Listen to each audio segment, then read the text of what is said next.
এখন যারা আছে সবার সমালোচনা করছি না, তবে তাদের মধ্যে কেউ আছে লেফটিস্ট, কেউ এথিস্ট, কেউ নাস্তিক, কেউ সমকামী। জনগণের সাথে এই অন্তর্বর্তীকালীন সরকার পুরোপুরি ইয়ার্কি করছে। আমরা এই ইয়ার্কি করতে দিব না। আমরা তাদেরকে বলবো, জনগণের কথা শুনুন, জনগণের কাছে আসুন। আমাদেরকে বলা হয় ফাঁসি পর্যন্ত আমাদেরকে অপেক্ষা করা লাগবে না, তার আগেই আমাদেরকে শেষ করে দেওয়া হবে। আসসালামু আলাইকুম। হঠাৎ এবার ডক্টর মোহাম্মদ ইউনূসকে নিয়ে একই বলেন এনায়েতুল্লাহ আব্বাসী হুজুর। এবারে কি তাহলে কঠিন চাপে পড়ে গেলেন ডক্টর মোহাম্মদ ইউনূস? আমি আজকে আপনাদেরকে এই বিষয়ে কয়েকটি গুরুত্বপূর্ণ ভিডিও ফুটেজ দেখাবো, যা দেখলে আপনারা সত্যি রীতিমতো অবাক হয়ে যাবেন। তাই বলছি সম্পূর্ণ ভিডিও জুড়ে আমার সাথে থাকবেন, তাহলে সবকিছু বুঝতে পারবেন ইনশাআল্লাহ। ভিডিওতে চলে যাবো তার আগে আপনাদের কাছে ছোট ছোট রিকোয়েস্ট, আপনি যদি আমার চ্যানেল নতুন দর্শক হয়ে থাকেন তাহলে চ্যানেলটি সাবস্ক্রাইব করে পাশে থাকা বেল আইকনটা বাজিয়ে দিতে ভুলবেন না। আর যারা অলরেডি আমার চ্যানেলটি সাবস্ক্রাইব করেছেন তাদেরকে জানাই অসংখ্য ধন্যবাদ। তো চলুন আজকে সেই কাঙ্ক্ষিত ভিডিও ফুটেজগুলো আপনারা প্রমাণ সহকারে ধারাবাহিকভাবে কয়েকটি ভিডিও ফুটেজ প্রমাণ সহকারে দেখে আসি। এখন যারা আছে সবার সমালোচনা করছি না, তবে তাদের মধ্যে কেউ আছে লেফটিস্ট, কেউ এথিস্ট, কেউ নাস্তিক, কেউ সমকামী, কেউ পশ্চিমাদের দালাল। যদি 14 কোটি মুসলমানের প্রতিনিধি আলেমদেরকে ছাড়া সংবিধান পুনর্গঠন করা হয়, জাতি তা মেনে নিবে না।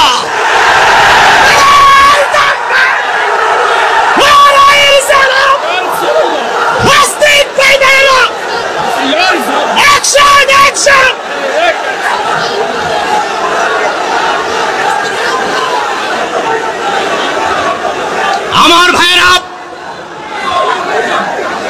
বুদ্ধিজীবীদের পক্ষ থেকে বলা হচ্ছে, বসেন, বুদ্ধিজীবীদের পক্ষ থেকে বলা হচ্ছে নতুন বাংলাদেশের কোন আদর্শ থাকবে না, রাষ্ট্রের পলিসি থাকবে, আদর্শ থাকবে না। আপনারা কি আদর্শ বিশ্বাস করেন? আল্লাহর হাবিবের আদর্শকে আমরা বিশ্বাস করি, কার্ল মার্ক্সের আদর্শে বিশ্বাস করি না, লেনিনের আদর্শে বিশ্বাস করি না, আব্রাহাম লিঙ্কনের আদর্শে বিশ্বাস করি না। রাসূলুল্লাহ যে আদর্শে শিক্ষা দিয়েছেন সেই আদর্শের ভিত্তিতে নতুন বাংলাদেশ গড়তে হবে, নতুবা বিপ্লবের জবাবে আরেকবার বিপ্লব হবে।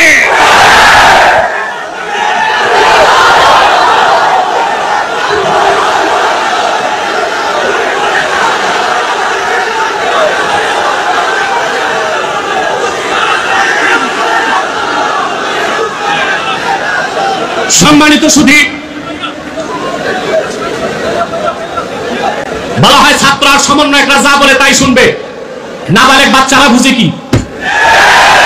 জাতি তাদের দায়িত্ব দিয়েছিল ভারতের আধিপত্যবাদ থেকে বাংলাদেশকে মুক্ত করতে, কিন্তু বাংলাদেশ কিভাবে চলবে, সংবিধান কি হবে তা নির্ধারণ করবে 14 কোটি মুসলমান।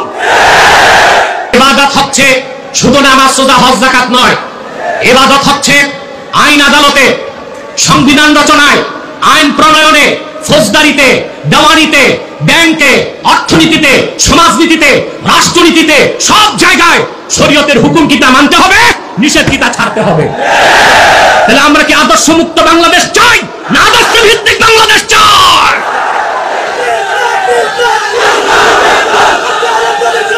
বাংলাদেশে রাষ্ট্রীয়ভাবে কাদিয়ানীদেরকে অমুসলিম ঘোষণা করতেই হবে, করতেই হবে, করতেই হবে। এই দাবি আদায়ে তাহরিকে খাতমে নবুওয়াত বাংলাদেশ যদি জান ও মাল দেবার ডাক দেয়, কারা কারা প্রস্তুত আছেন হাত তুলে দেখা।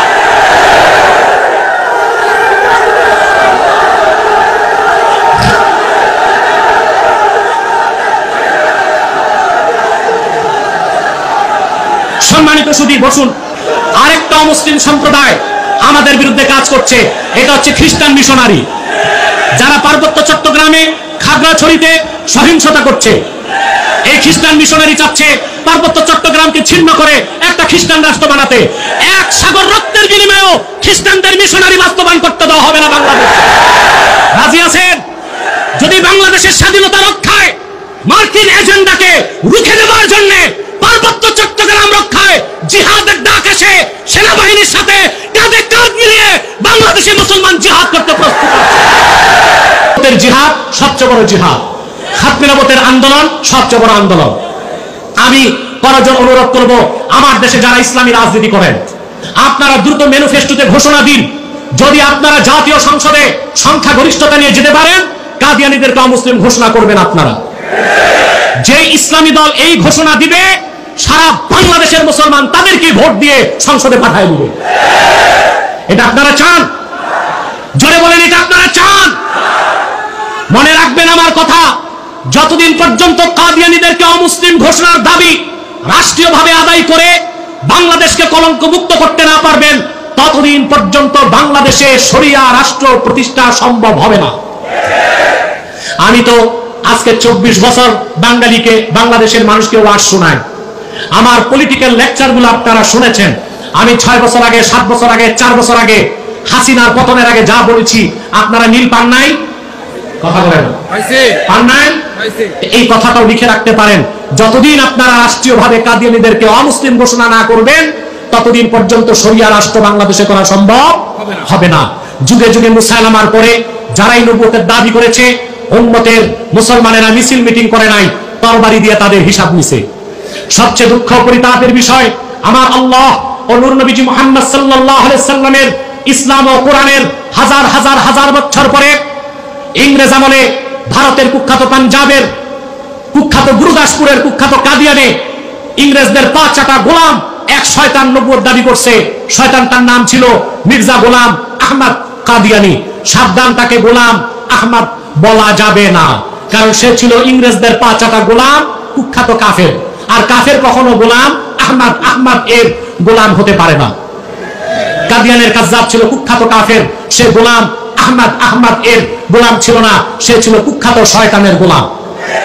কাদিয়ানের কাজ্জাব মিথ্যা নবুয়তের দাবিদার মির্জা গোলাম শয়তান কাদিয়ানির উপর গজব এসেছে 1908 সালে। যখন গজব এসেছে, কাদিয়ানের কাজ্জাব মিথ্যা নবুয়তের দাবিদার মির্জা গোলাম শয়তান কাদিয়ানি 1908 সালে ধ্বংস হয়ে কুখ্যাত জাহান্নামের কুখ্যাত কুকুরে পরিণত হয়েছে, তার অনুসারীরাও ধ্বংস হয়েছে। বর্তমানে কিছু কাদিয়ানি বাংলাদেশে আছে, যারা বিভিন্ন রাজনৈতিক দলে ঘাপটি মেরে বসে আছে। বাংলাদেশের অধিকাংশ সেক্টরে তারা ঘাপটি মেরে বসে আছে। নিজেদের নাম পরিবর্তন করে করে তারা মিথ্যা পরিচয় দেয়। কখনো নিজেদের পরিচয় দেয় আহমদি জামাত, কখনো বলে আহমদিয়া জামাত, কখনো বলে আহমদি মুসলমান, কখনো বলে আহমদিয়া মুসলমান, কখনো বলে আহমদি সম্প্রদায়, কখনো বলে আহমদিয়া সম্প্রদায়। যত কাদিয়ানি ছিল আছে থাকবে, তারা কেউ আহমদি জামাত নয়, আহমদিয়া জামাত নয়, আহমদি সম্প্রদায় নয়, আহমদিয়া সম্প্রদায় নয়, আহমদি মুসলিম জামাত নয়, আহমদিয়া মুসলিম জামাত নয়, তারা শয়তানি জামাত, কুখ্যাত জাহান্নামের কুখ্যাত কুকুরের দল। আমাদের সকল দলের একটাই দাবি, প্রায় সুদীর্ঘ 16 বছর নাস্তিক্যবাদ, ভারতের আধিপত্যবাদ আর পশ্চিমাদের এজেন্ডা বাস্তবায়ন করে যারা সেকুলার বাংলাদেশ করতে চেয়েছিল, হাজারো মুসলমানের আলেম ওলামার রক্তের বিনিময়ে সেই ফেসিবাদ, স্বৈরাচার, নাস্তিক্যবাদকে বাংলাদেশ থেকে নির্বাসিত করেছি। কিন্তু মুসলমান, আজও আমরা সংখ্যা মুক্ত নই। আমাদেরকে স্পষ্ট করা হচ্ছে না, বর্তমানে যারা অন্তর্বর্তী সরকারের দায়িত্ব নিয়েছে তারা এখন স্পষ্ট করছে না সংবিধান রচনায় ইসলামপন্থীরা থাকবে কি থাকবে না, স্পষ্ট করতে হবে।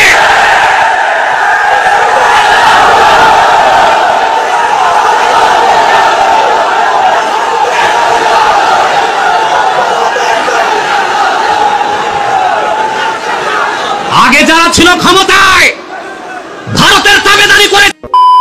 তো সম্মানিত দর্শক, আশা করছি আপনারা এই সম্পূর্ণ ভিডিও ফুটেজটা মনোযোগ সহকারে দেখেছেন। অন্তর্বর্তী সরকারের প্রধান উপদেষ্টা নোবেল জয়ী ডক্টর মোহাম্মদ ইউনূসকে নিয়ে একই বলেন এনায়েতুল্লাহ আব্বাসী হুজুর, তাও বুঝতে পেরেছেন। এই বিষয়ে আপনাদের একটি গুরুত্বপূর্ণ মতামত অবশ্যই কমেন্ট করবেন। চলুন আমরা এরই ধারাবাহিক বিষয়ে আরো একটা ভিডিও ফুটেজ প্রমাণ সহকারে দেখে আসি। জনগণের সাথে এই অন্তর্বর্তীকালীন সরকার পুরোপুরি ইয়ার্কি করছে। আমরা এই ইয়ার্কি করতে দিব না। আমরা তাদেরকে বলবো, জনগণের কথা শুনুন, জনগণের কাছে আসুন। আমরা আহ্বান রেখেছিলাম বিপ্লবী সরকার গঠন করার জন্য, কিন্তু বিপ্লবী সরকার গঠন করা হয়নি। তারা আধা সাংবিধানিক এবং তারা আধা বিপ্লবিক, অর্থাৎ তারা অর্ধেক সংবিধান মেনে কাজ করছে আর অর্ধেক বিপ্লবী চেতনায় কাজ করছে। এইভাবে আসলে হতে পারে না। যিনি বলছেন রাষ্ট্রপতি অবৈধ, যিনি বলছেন যে ওই 5 আগস্ট সংবিধান অকার্যকর হয়ে পড়েছে, সেই তিনি কিন্তু এই সংবিধান মেনে এই অবৈধ রাষ্ট্রপতির হাতে শপথ নিলেন। জনগণের সাথে এই অন্তর্বর্তীকালীন সরকার পুরোপুরি ইয়ার্কি করছে। আমরা এই ইয়ার্কি করতে দিব না। আমরা তাদেরকে বলবো, জনগণের কথা শুনুন, জনগণের কাছে আসুন। তারা যেটি করতে পারত, যে একটি বিপ্লব বা একটি অভ্যুত্থান হয়েছে, এরপরে সমস্ত কিছু অকার্যকর হয়ে পড়েছে। সংবিধান নাই, রাষ্ট্রপতি নাই, নতুন করে শহীদ মিনারে বা ঢাকা বিশ্ববিদ্যালয়ের রাজু ভাস্কর্যে তারা একটি বিপ্লবী সরকার গঠন করতে পারত এবং সেখানে একজনকে রাষ্ট্রপতি বানিয়ে তার হাতে বাকিরা শপথ নিতে পারত, কিন্তু তারা সেই আহ্বান রাখে না, তারা সেইভাবে কাজ করেনি। তারা এখন এসে বলে যে রাষ্ট্রপতি অবৈধ। আমরা আহ্বান রেখেছিলাম বিপ্লবী সরকার গঠন করার জন্য, কিন্তু বিপ্লবী সরকার গঠন করা হয়নি। তারা আধা সাংবিধানিক এবং তারা আধা বিপ্লবিক, অর্থাৎ তারা অর্ধেক সংবিধান মেনে কাজ করছে আর অর্ধেক বিপ্লবী চেতনায় কাজ করছে। এইভাবে আসলে হতে পারে না। তারা যেটি করতে পারতো, যে একটি বিপ্লব বা একটি অভ্যুত্থান হয়েছে, এরপরে সমস্ত কিছু অকার্যকর হয়ে পড়েছে, সংবিধান নাই, রাষ্ট্রপতি নাই, নতুন করে শহীদ মিনারে বা ঢাকা বিশ্ববিদ্যালয়ের রাজু ভাস্কর্যে তারা একটি বিপ্লবী সরকার গঠন করতে পারত এবং সেখানে একজনকে রাষ্ট্রপতি বানিয়ে তার হাতে বাকিরা শপথ নিতে পারত, কিন্তু তারা সেই আহ্বান রাখে না, তারা সেইভাবে কাজ করেনি। তারা এখন এসে বলে যে রাষ্ট্রপতি অবৈধ। যিনি বলছেন রাষ্ট্রপতি অবৈধ, যিনি বলছেন যে ওই 5 আগস্ট সংবিধান অকার্যকর হয়ে পড়েছে, সেই তিনি কিন্তু এই সংবিধান মেনে এই অবৈধ রাষ্ট্রপতির হাতে শপথ নিলেন। তার মানে কি? তার মানে জনগণের সাথে এই অন্তর্বর্তীকালীন সরকার পুরোপুরি ইয়ার্কি করছে। আমরা এই ইয়ার্কি করতে দিব না। আমরা তাদেরকে বলবো, জনগণের কথা শুনুন, জনগণের কাছে আসুন। এই যে শিক্ষকরা এখানে আন্দোলন করছে, এখানে বিভিন্ন পেশাজীবীরা আন্দোলন করছে, কেন আন্দোলন করছে, কি কারণে? আপনারা সচিবালয় থেকে বের হয়ে এখানে আসুন, কথা শুনুন। শুনুন আপনারা যে তাদের দাবিগুলো যৌক্তিক নাকি অযৌক্তিক। আপনারা যদি মনে করেন যে আপনারা মহারাজ হয়ে গেছেন, আপনারা চেয়ার থেকে নামবেন না, তাহলে জনগণ কিন্তু জনগণের দাবি যদি আপনারা না মানতে পারেন, যদি দ্রব্যমূল্য নিয়ন্ত্রণ করতে না পারেন, আইন শৃঙ্খলা পরিস্থিতি নিয়ন্ত্রণ করতে না পারেন, তাহলে জনগণ কিন্তু ওই চেয়ার থেকে আপনাদেরকে টেনে নামাবে। আমরা চাই যে এই সরকার বিপ্লবী চেতনার উপরে ভর করেই রাষ্ট্র। আমাদেরকে বলা হয় ফাঁসি পর্যন্ত আমাদেরকে অপেক্ষা করা লাগবে না, তার আগেই আমাদেরকে শেষ করে দেওয়া হবে। আমরা বলতে চাই, মৃত্যু থেকে জীবন থেকে মৃত্যু পর্যন্ত এই মধ্যবর্তী সময়টাই বিপ্লব। আমরা যেহেতু এই রাস্তায় নেমেছি, যতদিন না পর্যন্ত এই ফ্যাসিস্টের মূলোৎপাটন হচ্ছে, ততদিন পর্যন্ত শহীদি তামান্না নিয়ে আমরা এই রাজপথে থাকবো। আমার ভাই আব্দুল্লাহ আজকে জীবন দিয়েছে। এই যতদিন না পর্যন্ত এই ফ্যাসিস্টের উৎখাত হচ্ছে, ততদিন পর্যন্ত এই যে আব্দুল্লাহ আজকে কাজী হিসাবে রয়েছে, আমরা ততদিন পর্যন্ত আমাদের এই যুদ্ধ চালিয়ে যাব। আমরা এই সরকারকে বলতে চাই, জালিমের প্রতি উদারতা আমাদের মজলুমের প্রতি অত্যাচারের শামিল। আপনারা জালিমের প্রতি উদারতা দেখাচ্ছেন, এই শহীদদের সাথে আপনারা প্রহসন করছেন। আবু সাইদ থেকে আব্দুল্লাহ পর্যন্ত যারা শহীদ হয়েছে, আমরা দেখেছি বিদেশে বসে তাদের বিরুদ্ধে ষড়যন্ত্র চলছে। আমাদেরকে বলা হয় ফাঁসি পর্যন্ত আমাদেরকে অপেক্ষা করা লাগবে না, তার আগেই আমাদেরকে শেষ করে দেওয়া হবে। আমরা বলতে চাই, মৃত্যু থেকে জীবন থেকে মৃত্যু পর্যন্ত এই মধ্যবর্তী সময়টাই বিপ্লব। আমরা যেহেতু এই রাস্তায় নেমেছি, যতদিন না পর্যন্ত এই ফ্যাসিস্টের মূলোৎপাটন হচ্ছে, ততদিন পর্যন্ত শহীদি তামান্না নিয়ে আমরা এই রাজপথে থাকবো। যারা শহীদ হয়েছে, পৃথিবী সারা পৃথিবী তাদেরকে দিয়ে দিল, এই ক্ষতিপূরণ হবে না। কিন্তু আমরা বলতে চাই, আব্দুল্লাহর বাবা এখানে আছে, ভাই এখানে রয়েছে, সারা পৃথিবী দিলেও আপনাদেরকে হবে না। আমরা আব্দুল্লাহর এখানে রয়েছে। আমরা তো সম্মানিত দর্শক, আশা করছি আপনারা এই সম্পূর্ণ ভিডিও ফুটেজটা মনোযোগ সহকারে দেখেছেন। অন্তর্বর্তী সরকারের প্রধান উপদেষ্টা নোবেলজয়ী ডক্টর মোহাম্মদ ইউনূস ক্ষমতা থাকাকালীন আজকে সারা বাংলাদেশে ঘটনা ঘটেছে, তার মধ্যে থেকে নোবেলজয়ী ডক্টর মোহাম্মদ ইউনূসকে নিয়ে একই বলেন এনায়েতুল্লাহ আব্বাসী হুজুর, তাও বুঝতে পেরেছেন। এই বিষয়ে আপনাদের একটি গুরুত্বপূর্ণ মতামত অবশ্যই কমেন্ট করবেন। আজ এ পর্যন্তই, দেখা হচ্ছে অন্য একটি ভিডিওতে। সে পর্যন্ত সবাই ভালো থাকবেন, সুস্থ থাকবেন। আল্লাহ হাফেজ।